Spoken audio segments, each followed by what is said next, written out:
આગળ વધીએ તો વડોદરા નગરપાલિકાના એક નિર્ણયથી ફરી વિવાદ સર્જાય તેવા એંધાણ છે।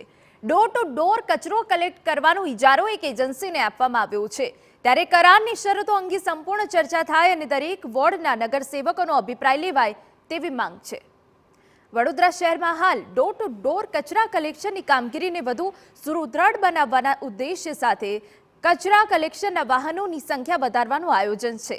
હાલ ઇન્દોર, રાજકોટ, સુરત, અમદાવાદની જેમ વડોદરા નગરપાલિકા કચરો કલેક્ટ કરવાની સિસ્ટમ વિકસાવી રહી છે।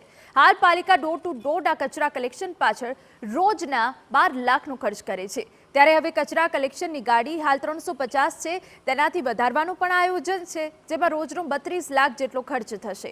ત્યારે નગરસેવકની માંગ છે કે કોન્ટ્રાક્ટ આપતા પહેલા તમામ નગરસેવકોનો અભિપ્રાય લેવાય। માત્ર સ્ટેન્ડિંગ કમિટીમાં ચર્ચા બાદ જો કોન્ટ્રાક્ટ અપાઈ જશે તો એજન્સીને મોકળું મેદાન મળવાની આશંકા નગરસેવકે વ્યક્ત કરી।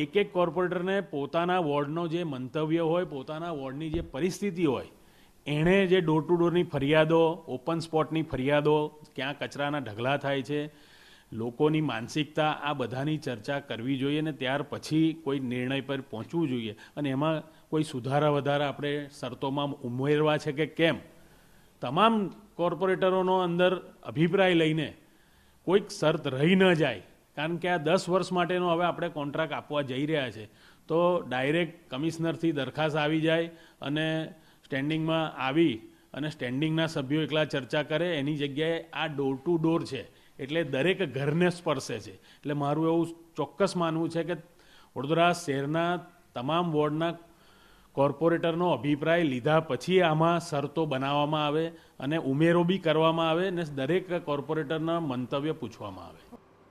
અન્ય શહેરોની કચરો કલેક્ટ કરવાની પ્રક્રિયાનું આંધળું અનુકરણ ન થાય, ડોર ટુ ડોર કચરા કલેક્શન વાહનનું ટ્રેકિંગ અને મોનિટરિંગ પાલિકાના હાથમાં જ રહે તેવી માંગ છે। આગામી કચરા કલેક્શન માટેના કરારમાં એજન્સીની જ વાહન ટ્રેકિંગની જવાબદારી સોંપાય તેવી શરત હોવાની આશંકા છે, જેથી નગરસેવકોને ભય છે કે એજન્સી ઘરના ભૂવાને ઘરના જાગરિયા જેવો ઘાટ કરશે અને પોતે જ પોતાના કામનું મૂલ્યાંકન કરશે। 1200 મકાનો વચ્ચે માત્ર એક જ વાહન હશે તો કેટલો કચરો કલેક્ટ કરશે તે અંગે પણ સવાલ છે કે વાહનો જીપીએસ ઇક્વિપ્ડ કરવામાં આવ્યા છે, પ્લસ ઇન્દોરમાં જે રીતનું સીસીસી કમાન્ડ એન્ડ કંટ્રોલ સાથેનું જે ઇન્ટિગ્રેશન કરવામાં આવેલું છે, એ રીતના દરેક વાહનને city command and control centre કે જે સોલિડ વેસ્ટ મેનેજમેન્ટ માટે ઇન્દોરમાં જે રીતે અલાયદું છે એ રીતે અલાયદું એક સિટી કમાન્ડ કંટ્રોલ સેન્ટર ખાતે કંટ્રોલ રૂમ બનાવવામાં આવશે કે જેમાં 19 વોર્ડના અલગ મોનિટર રહેશે અને 19 સુપરવાઇઝરો એનું મોનિટરિંગ કરશે, પ્લસ ફિલ્ડમાં બી જે આપણો વોર્ડ સ્ટાફ છે એની સાથે એના મેસેજનું આપલે કરવામાં આવી અને 100% કવરેજ થાય એનો પ્રયાસ કરવામાં। પાલિકાના અધિકારીઓને ભલે આત્મવિશ્વાસ હોય કે એજન્સીની કામગીરીનું ચોકસાઈપૂર્વક નિરીક્ષણ કરવામાં આવશે, પરંતુ નગરસેવકોને ભય છે કે અગાઉ જે એજન્સીઓ સાથે કરાર થયા હતા તેમાં પણ શરતો યોગ્ય ન હોવાથી કોન્ટ્રાક્ટરને છટકબારી મળી રહેતી હતી। અગાઉ એજન્સીઓથી પીઓઆઈ મિસ થતાં તેની પેનલ્ટી ન થાય તે માટે શરતો બદલવામાં આવ્યાનો આક્ષેપ છે। ત્યારે હવે જોવું રહ્યું કે વડોદરા મનપા ડોર ટુ ડોર કચરા કલેક્શનના કોન્ટ્રાક્ટનો નિર્ણય લેવા નગરસેવકોના અભિપ્રાયને પણ સાંભળે છે કે પછી જનતાની જેમ તેમનો અવાજ પણ નહીં સાંભળવામાં આવે।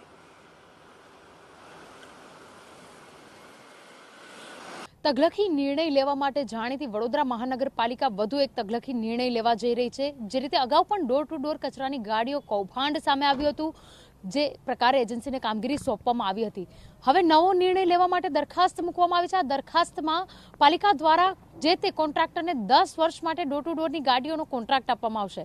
ઉલ્લેખનીય બાબત છે, 1200 મકાન વચ્ચે એક ગાડી ફરશે। હવે આ ગાડી તે મકાન સુધી પહોંચી છે કે કેમ તેના માટેનું કોઈ પણ પ્રકારનું નિરીક્ષણની વ્યવસ્થા નથી। જો નિરીક્ષણ કરવામાં આવશે અને તે દરમિયાન જો કોઈ પણ મકાનો છૂટ્યા હશે તો પેનલ્ટી પણ ભોગવવાનો વારો આવશે, પરંતુ આ પેનલ્ટી ત્યારે લેવાશે જ્યારે તેનું નિરીક્ષણ યોગ્ય રીતે થશે। એક સાથે 10 વર્ષનો કોન્ટ્રાક્ટ ક્યાંક ખોટું થઈ રહ્યું હોય, ક્યાંક અલગ ખોટું જ રંધાઈ રહ્યું હોય તેવી પણ ગંધ આવી રહી છે. મહત્વનું છે કે જે રીતે ભ્રષ્ટાચારથી મુક્ત થવાની વાતો છે, હાલના સમયમાં વડોદરા મહાનગરપાલિકા દરરોજની એજન્સીને 12 લાખનો જે ખર્ચ છે તે ચૂકવી રહી છે. ત્યારે હવે જો ગાડીઓ વધારી અને અન્ય જે કામગીરી માટેની જે ચર્ચા કરવામાં આવી રહી છે તેની અંદર પ્રતિદિન 32 લાખનો ખર્ચ એટલે ડબલ કરતાં પણ વધારાનો ખર્ચ છે. આ બાબતને લઈને યોગ્ય તપાસ કરી અને યોગ્ય ચર્ચાઓ બાદ નિર્ણય લેવામાં આવે તેવું ભારતીય જનતા પાર્ટીના જ શાસકના કાઉન્સિલરો ઈચ્છી રહ્યા છે. કેમેરા પર્સન રોહિત ગોયલ સાથે અંજલિ ઓઝા, TV9 વડોદરા.